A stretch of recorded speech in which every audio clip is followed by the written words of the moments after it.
Hello, wealth tycoons! You know how sometimes you wish you had put money into a certain company? Think about how much money you'd have now if you had put $100 into GoPro in 2014. Well, you would have $5. To be precise, $5.28. GoPro's stakes have dropped a lot in the last 8 years. Billionaires have lost their money. The price of a share used to be crazy high, $98. Now it's only worth $5. What went wrong? We need to go back to 2002 to figure that out. So, let's begin! Nick Woodman was 26 when he started GoPro and became a billionaire. He was not exactly killing it at the time, though. He had just lost $3.9 million of other people's money. Nick had a great idea for a business called Funbug. People could use it to play games, try out goods, and get their friends to sign up, all with the chance to win a cash prize every week. As with drawing tickets, the more fun bugs you got, the more likely you were to win. The project began in 1999, but by 2001, it was all over. Nick was even put on a website that lists the biggest .com fails of all time because Funbug went out of business. What a rough start. At 26, he felt like he had failed. Before turning 30, he told himself he would either make something great or get a nice job. Then, for 5 months, he planned to surf around Australia and Indonesia to get his mind off of things. When he was surfing, he wanted pictures of himself and his friends doing it. But back then, you could only get pictures from the shore unless you were a pro surfer with your own camera. That's when the groundbreaking idea struck him. To get the money he needed to make his plan happen, he began selling beads and belts. He took $200,000 from his investment banker dad and used the money to buy things. He made a waterproof case and straps so that surfers could use them in the middle of a wave. In 2004, he found a 35mm film camera. He prepared the whole thing and sold it for just $20. He often sold these packages right out of his car to surf shops and sports stores. The product made $150,000 in its first year. Everything worked fine the first year, but the following year was more than just fine. He made $350,000, in part because of a QVC appearance where he sold more than 2,000 cameras in less than 10 minutes. Sounds unbelievable, but it really happened. The Digital Hero, GoPro's first digital camera, came out in 2006. Plus, it wasn't very high-tech and could only take 10 seconds of video. Still, it was a start. Their sales went from $800,000 in 2006 to a huge $3.4 million the next year, thanks to this digital change. GoPro kept making their cameras better, and they put out a new version almost every year.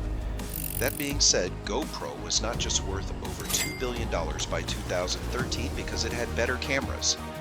All the difference was made by two big plans. First, people used the cameras to film amazing acts and normal things that people did. Those movies with the fisheye lens, they got a lot of attention on YouTube and social media. Everyone wanted to share their GoPro footage, from professional sports to regular people doing crazy things. It got bigger as more people shared it. Second, GoPro made a whole new market. Nick Woodman, the company's founder, saw a need for a tough, compact camera that could record exciting moments that no one else was making. They didn't even have real rivals at first. GoPro was more than just a camera. It was the best way to record epic moments. That's why they became so successful so quickly.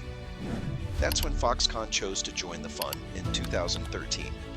They offered $200 million to buy just 9% of GoPro.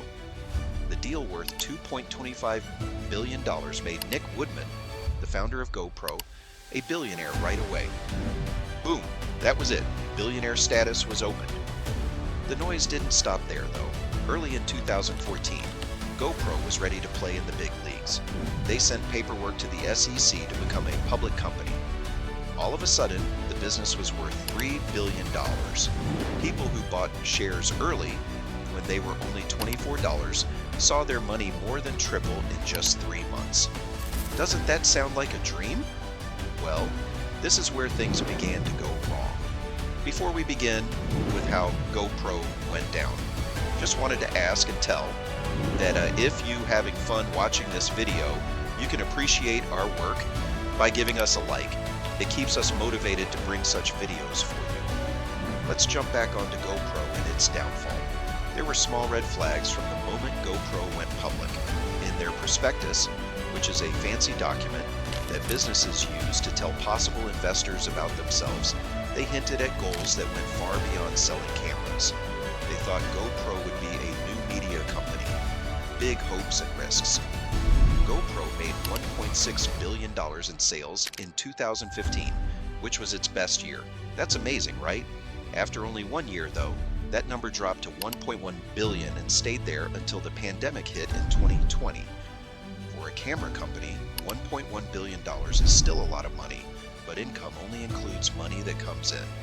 The picture was not nearly as bright when you looked at earnings, which is the money that was left over after all the spending.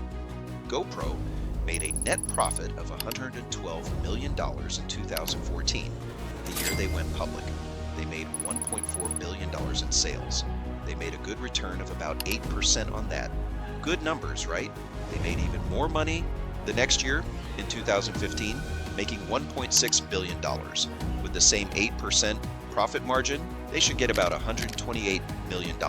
But surprise, even though they made more, they only got $36 million, which is only 2.2%. That hurts. After that, things quickly got worse. From 2016 to 2020, there was no longer any profit at all. It began to cost them hundreds of millions of dollars. Investors gave up when they saw their money disappear.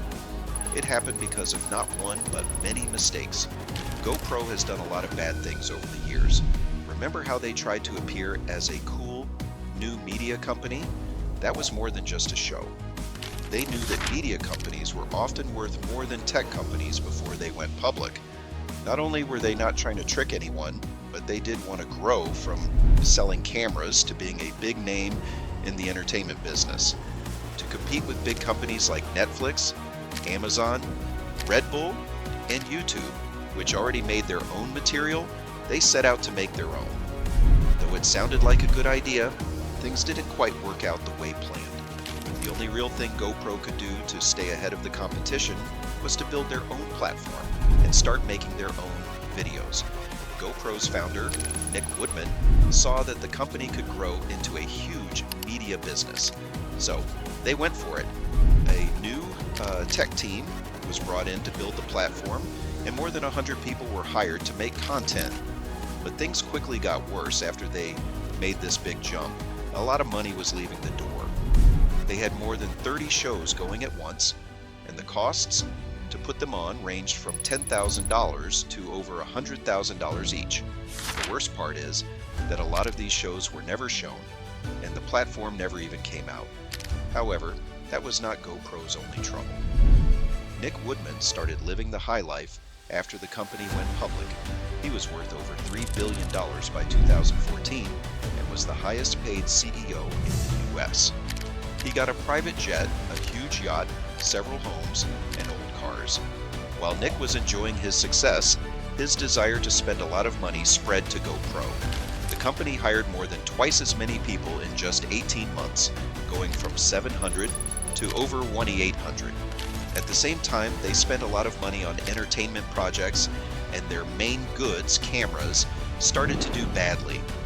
That is when cheaper Chinese knockoffs and cameras that worked with smartphones were coming out and taking some of their customers.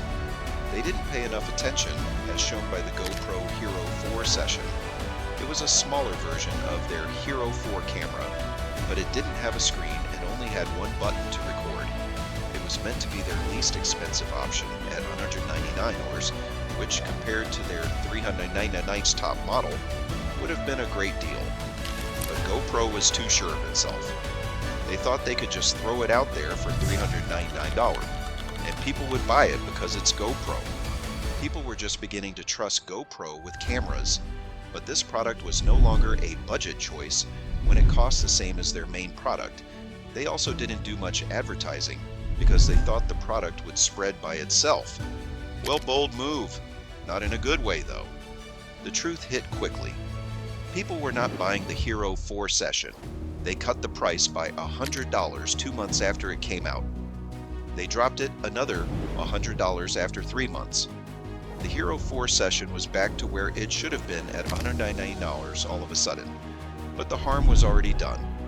GoPro had their first quarterly loss since going public at the end of 2015. What about 2016? Things got worse. They made the Hero 5, which was the first waterproof camera that didn't come with a plastic case. That sounds cool, but the quality control of this product was a mess. One part of the camera's body was only 0.2 millimeter thick, which meant it couldn't stand up to water pressure. Sounds like a real disaster. At about the same time, they released the GoPro Karma drone to fight with DJI, which at the time was the market leader in drones. The GoPro project was running out of money, so they needed this drone to be a hit. At first, they were going to work with 3D Robotics to do nothing more than put their name on an existing drone. However, that plan fell through. Well, things didn't get better after that. The cost of GoPro's decision to build their own drone from scratch was a huge $96 million. While the drones were still in the air, videos on YouTube started showing a big problem. The battery was broken. The drones lost power in the air and crashed because it was not staying put. Even though no one was hurt, this was the worst thing that could have happened when a new product was released. As a result of this, Nick Woodman had to take back all 2,500 drones that they had sold. They tried to bring the product back to market, but by 2018, the whole idea had been shelved. Even if the batteries worked, the drones were too expensive compared to DJI's. GoPro missed their chance to be a market winner early on. This was a tough time for GoPro. The business was not running smoothly because each department was doing its own thing. Nick knew GoPro needed to get back to basics after the drones fell from the sky. They should have stuck to what they were good at, which was making cameras and rising slowly, instead of going after big, risky ideas. To make this happen, they fired 500 people and shut down the entertainment section they had worked so hard to build up over the years. The business cut down on costs and went back to its roots. Things began to get better in 2021 when they made a profit of $371 million, the first time in 5 years. But in 2022, that profit dropped to only $29 million because now GoPro is not alone with their USP in the market. So, has Nick made things better for GoPro, or are they about to get into more trouble? They have been slowly changing how they do business since the release of GoPro Plus in 2018. For now, there are 2 ways to get a GoPro. Pay $550 in store or $350 straight from GoPro online. We won't know for sure until later if this plan keeps them flying high or makes things more rough. Talking about their products in recent times, some regular customers are upset that some cameras are getting too hot. Also, from 2021 to 2022, their net earnings dropped by a huge $300 million. As inflation rose, the cost of making things went up, and demand fell overall. The US dollar also got stronger against other currencies, which meant that companies had to either raise prices abroad or make less money. It looks like GoPro is making some smart moves, but they are also up against some tough problems.